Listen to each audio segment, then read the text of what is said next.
नमस्कार, मैं मेघा गंगवार और आप देख रहे हैं प्रकाश टीवी। 22 से 24 अगस्त तक साउथ अफ्रीका में ब्रिक्स समिट होने जा रहा है।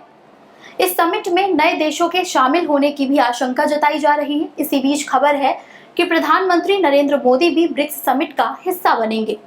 दरअसल साउथ अफ्रीका के राष्ट्रपति सिरिल रामाफोसा ने पीएम मोदी को फोन करके समिट में शामिल होने का न्योता दिया, जिसे पीएम मोदी ने स्वीकार कर लिया है। इसके बाद अगस्त में होने जा रहे ब्रिक्स समिट में प्रधानमंत्री नरेंद्र मोदी भी शामिल होंगे। भारत ने ब्रिक्स समिट को लेकर अपना रुख भी साफ कर दिया है।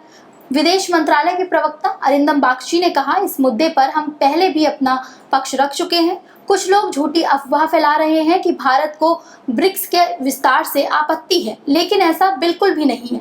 भारत इसके जरा भी विरोध में नहीं है। विदेश मंत्री एस जयशंकर ने कहा, इसे लेकर हम खुले दिमाग से काम कर रहे हैं। ब्रिक्स संगठन के देश इस बात पर चर्चा कर रहे हैं कि दूसरे देशों के लिए गाइडलाइंस और स्टैंडर्ड पर कैसे काम किया जाए। वहीं इस साल होने वाले ब्रिक्स समिट में रूस के राष्ट्रपति पुतिन शामिल नहीं होंगे। रिपोर्ट्स के मुताबिक इंटरनेशनल क्रिमिनल कोर्ट ने पुतिन के खिलाफ वार क्राइम्स को लेकर केस दर्ज किया है और अगर वे जोहान्सबर्ग में होने वाले ब्रिक्स समिट में शामिल होते हैं तो मेंबर कमेटी के सदस्य होने के नाते साउथ अफ्रीकी सरकार को व्लादिमीर पुतिन को गिरफ्तार करना पड़ेगा। यही वजह है दोनों देशों ने अपनी सहमति से ये फैसला लिया है कि पुतिन ब्रिक्स समिट में शामिल होने के लिए नहीं आएंगे। हालांकि वे वर्चुअली इसका हिस्सा बन सकते हैं।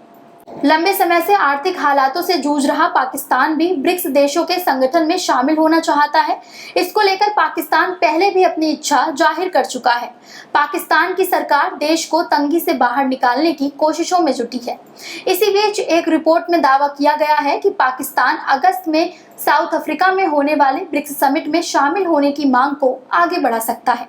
अब आपको ब्रिक्स के बारे में बताते हैं। दुनिया के बड़े संस्थानों पर अमेरिका और पश्चिमी देशों के दबदबे के खिलाफ ब्रिक्स को 16 जून 2009 में बनाया गया था। उस दौरान ब्रिक्स में ब्राजील, रूस, भारत और चीन शामिल थे। 2010 में साउथ अफ्रीका इसका सदस्य बना। इस संगठन में ज्यादातर तेजी से विकास करने वाले देश शामिल हैं। पाकिस्तान के जुड़ने से संगठन की विश्वसनीयता घट जाएगी। कुछ रिपोर्ट ये भी दावा करती हैं कि अगर पाकिस्तान ब्रिक्स में शामिल हो जाता है तो भारत को ये पसंद नहीं आएगा और भारत एक्टिव मेंबर के तौर पर काम करना बंद कर देगा। वहीं देश के प्रधानमंत्री नरेंद्र मोदी पाकिस्तान को आतंक की मां कह चुके हैं। यही वजह है कि भारत नहीं चाहता है कि कैसे भी पाकिस्तान इस संगठन का हिस्सा बने। सूत्रों से मिली जानकारी के मुताबिक संगठन के विस्तार पर भारत ने विरोध जताया था, जिसके बाद एक ड्राफ्ट बनाया गया है। इसमें संगठन में नए सदस्यों को जोड़ने से जुड़े नियम बताए गए हैं। इन नियमों पर अगले महीने ब्रिक्स समिट के दौरान चर्चा के बाद मोहर लगेगी। भारत ने कहा है, अगर ब्रिक्स में नए सदस्य जोड़े जाने हैं तो ये वह देश होने चाहिए जो उभरती अर्थव्यवस्था या लोकतंत्र हो, जैसे कि अर्जेंटीना और नाइजीरिया। भारत ऐसे देशों को संगठन में शामिल करने के खिलाफ है जहां तानाशाही या किसी एक परिवार का शासन है, जैसे कि सऊदी अरब। ब्रिक का मतलब ईंट होता है। ब्रिक्स में शामिल देश तेजी से विकास कर रहे थे, उनकी अर्थव्यवस्था मजबूत हो रही थी, इसलिए ब्रिक्स की तुलना ईंट से की गई।